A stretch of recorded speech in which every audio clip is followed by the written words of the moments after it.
Hello' everyone, কি খবৰ? আপোনালোক সকলোকে নতুন এটা মিনি ভ্লগলৈ স্বাগতম জনাইছোঁ। এয়া হৈছে ৰাতিপুৱাৰ দৃশ্য।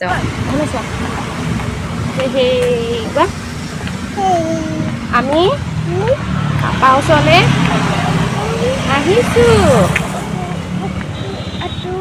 তিতি নিম মাছ নিম ফিছ খাম। অ'কে বাই বাই বাই দিয়া।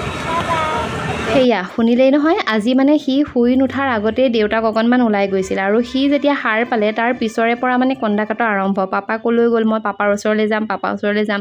গতিকে ভাবিলোঁ ৰাতিপুৱা আৰু কন্দুৱাই নাথাকোঁ, অকণমান উলিয়াই নিওঁ, নক'লে মাছ কেইটামান লৈ আহিম।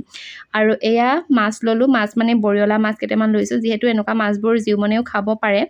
আৰু মাছ লৈছোঁৱেই যিহেতুকে, গতিকে ঢেকীয়া আৰু ঔটেঙাও ল'লোঁ। কিছুমান কথাত কেতিয়াবা বৰ দুখ লাগে জানেনে, ঘৰত থাকিলে অন্ততঃ ঢেকীয়া কেইডাল আৰু এই ৰঙালাও আগ কেইডাল আৰু ঔটেঙাটো নিকিনাকৈও হৈ যায়।